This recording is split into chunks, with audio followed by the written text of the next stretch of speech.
Hello friends, welcome back to Buchu's life. എല്ലാവർക്കും സുഖമാണല്ലേ? ഈ നല്ല മഴക്കാലത്ത് ഒരു മാമ്പഴം പുളിശ്ശേരി ആയാലോ? ചൂടുള്ള നാട്ടു മാമ്പഴ പുളിശ്ശേരിയാണ് ഉണ്ടാക്കാൻ പോകുന്നത്. അപ്പോൾ നമുക്ക് കാണാം. അതിലേക്ക് തേങ്ങ വേണം, ജീരകം, മഞ്ഞൾപ്പൊടി, ഇത് എല്ലാം മിക്സ് ചെയ്ത് പിന്നെ ഒരു കടായി, ഒരു ഫ്രൈ പാനിലേക്ക് മാങ്ങ ഇടാം. അതിലേക്ക് ആവശ്യത്തിനുള്ള പച്ചമുളക്, കറിവേപ്പില, മഞ്ഞൾപ്പൊടി, പിന്നെ എരിവിനനുസരിച്ചിട്ട് കാശ്മീർ പൊടിയും ഇടാം, മുളക് പൊടിയും ചേർക്കാം. ആവശ്യത്തിനുള്ള ഉപ്പ് ചേർക്കാം. പിന്നെ ആവശ്യത്തിന് ഉപ്പ് ചേർത്തതിന് ശേഷം ഒരു ശർക്കര ചേർക്കണം.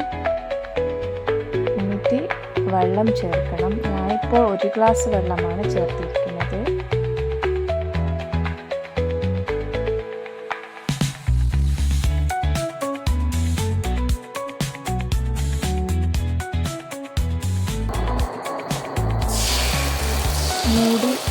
മൂടാം. അതിന് നന്നായി അത് വേവിക്കണം, കുക്ക് ചെയ്യണം. അപ്പോൾ നന്നായി വേവിക്കുന്നുണ്ട്, നിങ്ങൾ കാണുന്നില്ലേ? നന്നായി വേവിക്കുന്നുണ്ട്. ഇനി അതിലേക്ക് ആദ്യം മിക്സ് ചെയ്ത മാവ് ചേർക്കാം. അതായത് തേങ്ങ, ജീരകം, മഞ്ഞൾപ്പൊടി മിക്സ് ചെയ്ത് അരച്ചതാണ്. അത് ഇതിലേക്ക് നമുക്ക് ചേർക്കാം. അപ്പോൾ ഇത്രയേ ഉള്ളൂ മാമ്പഴ പുളിശ്ശേരിക്ക്. പിന്നെ നിങ്ങൾക്ക് മാമ്പഴം എടുക്കുമ്പോൾ നല്ല പുളിയുടെ മാമ്പഴം ആയാലാണ് ടേസ്റ്റ്.